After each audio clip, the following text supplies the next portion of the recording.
Yo, what is going on everyone? This is Wavy FPS, and in this video I'm going to show you the best settings for sniping on XDefiant.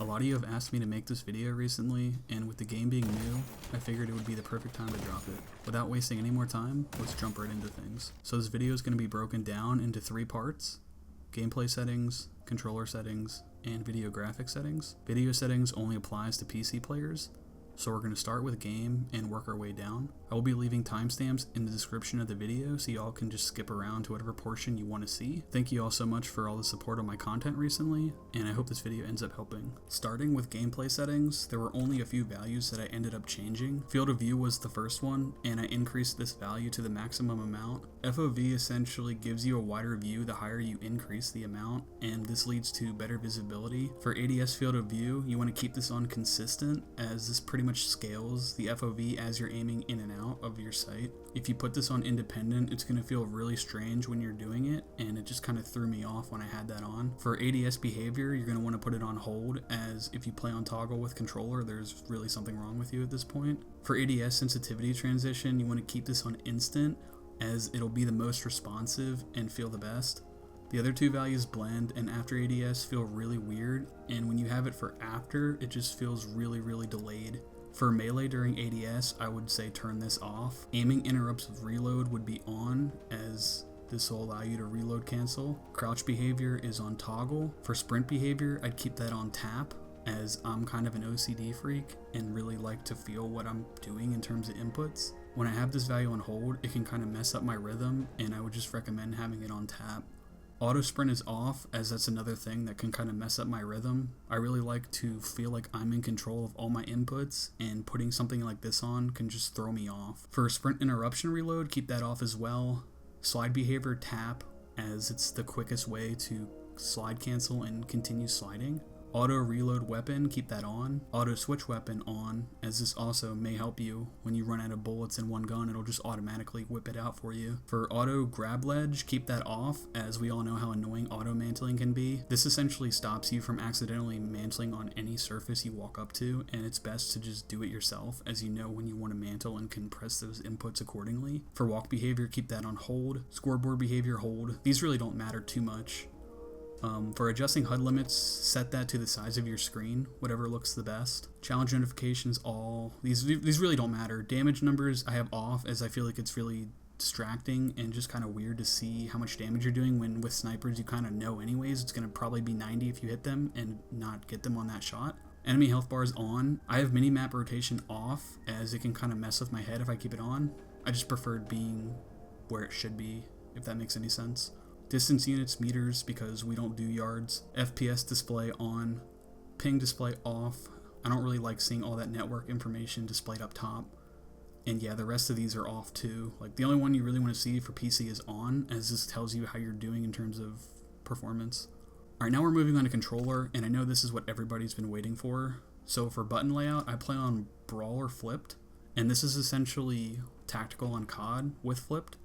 So with this setting, it flips your aim down sight and faction ability from L1 to L2, and then your fire weapon and throw device from R1 to R2.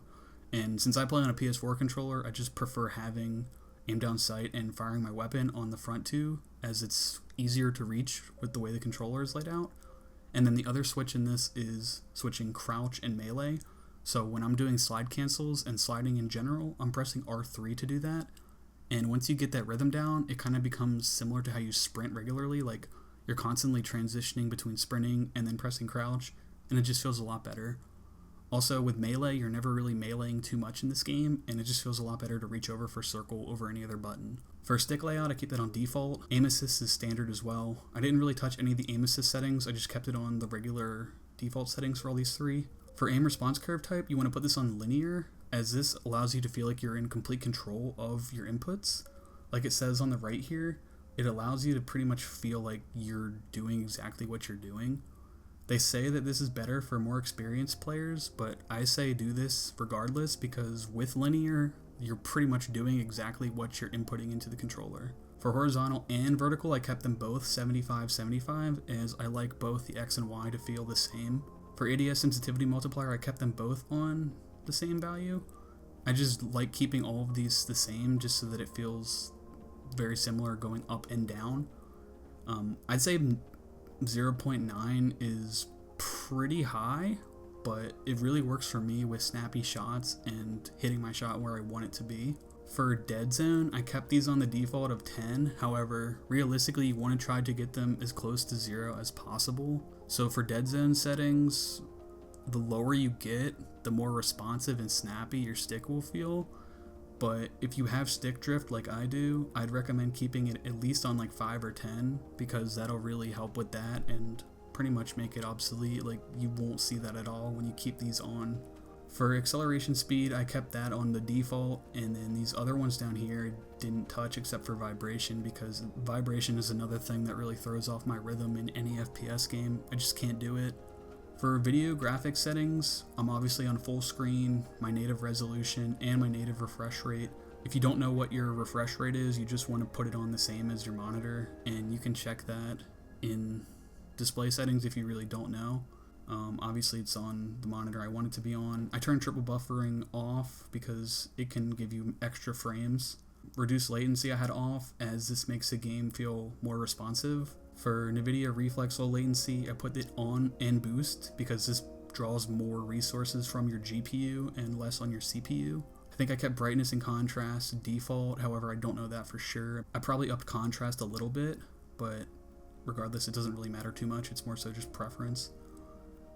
I turned off the DX12 renderer because I really didn't know what that meant, but also having it off made it feel like I was getting more FPS. Graphics quality settings, I pretty much have these on random values. Turn VSync off because VSync locks the FPS at your monitor's refresh rate. So since mine was 144, if I put it on, it would not go any more higher than 144, and I kind of like having more FPS than what I could essentially get. That's why this is on as well. Put that to max. For all of these settings, like shadow quality, spot shadows, you can really put it on whatever you want. However, the lower you put it, the better your game is going to perform. Since I have a decent PC, I've been keeping mine on like all medium and high. Usually high for settings I think are important, like shadow quality, spot shadow resolution. I know I put down here vegetation quality and some of the other texture qualities on high just so the game looks better. But realistically, all these quality values can be set to whatever you think will help with your build. If you don't have more of a modern PC, definitely lower these, and there are also other things you can do to get higher FPS, which I could probably make another video on in the future if anyone's interested. Obviously, you're going to want the resolution scale to be 100, as this is going to keep it the native res of your screen. I don't think I touched anything with sharpening, but like I said, all these other values are kind of set to whatever your PC can handle. I can run this game at about 160, 170 with the settings I have shown, so if you are not getting around that FPS, definitely set these settings accordingly. That pretty much covers everything. Hopefully this video ends up helping all you out, and if you have any questions, be sure to drop a comment below. Thank you all for the support on my content lately, and considering how much I enjoy this game, I'm going to keep pushing with it. Till next time, take care, and I will catch you guys later. Peace out.